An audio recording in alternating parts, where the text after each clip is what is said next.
ውጤ ልጇ ልትወስድ ሩም ድረስ ሄደች። ሩሙን ቦታውን የት እንደሆነ አቤል ነበረ ለሩት የተናገረው። አብርሽ ደግሞ ለምን ተናገርክ ብሎ አካኪ ዘራፍ። እናንተ እኔ የምላችሁ ማለት ነው አብርሽ ግን ደህና ነው ማለት ጤና አሚሮ ጤነኛ ነው። በትክክል እያሰበ ነው። አነጋገሩ፣ አሳሳቁ፣ የሚያደርጋቸው ነገሮች ልክ እንደ ህጻን ልጅ ነው እና እኔ እንጃ ግራ እያጋባኝ ነው። ይሄ እንደዚህ ብርም ሲበዛ እኮ መጥፎ ነው እናንተ። እንደዚህ ያበላሻል፣ እንደዚህ አእምሮ ይቀይራል፣ ራሳችሁን ያስረሳል። ብር ሲበዛ ጥሩ አይደለም። ፈጣሪ ወይ ለእኔ የሚበቃኝ ብቻ ስጠኝ፣ ከኔ ተርፎ እንደዚህ እኔን የሚያሳጠኝ አትስጠኝ ጌታ ወይ። አሜን በሉ ቤተሰብ ማለት ነው። ሰላም ሰላም ቤተሰብ እንዴት ናችሁልኝ? እኔ ያለው ፈጣሪ የተመሰገነው። በያላችሁበት ሰላማችሁ ብዝት ትርፍርፍ ይበልልኝ የኔ ውድና ወርቅ የሆናችሁ ቤተሰቦች። ሩቲና አብርሽ እንግዲህ ዛሬም አዲስ ነገር መጥቷል እንበል። እንግዲህ ሌላ ምን እንላለን?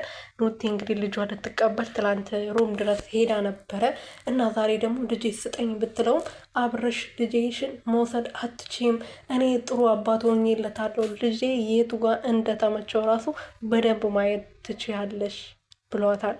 ሩቲ ግን ልጄን ትቼ የትም አልሄድም፣ ልጄ ስጠኝ፣ አንተ ጤነኛ አይደለም፣ ሲጀመር ጸበል የሚወስድ ወይም ሐኪም ቤት የሚወስድ ሰው ያስፈልግሃል፣ አሞዋል፣ ከህፃን ጋር ስትወል ጭራሽ ህፃን እየሆንክ ነው፣ ምን እየሆንክ ነው ብላ ስታናግረው ነበረ። አብርሃም ሙሉ በጣም ደስ ይላል፣ ሩቲም እንደዛው። ግን የጻሉን ልጅ ተጫወቱበት።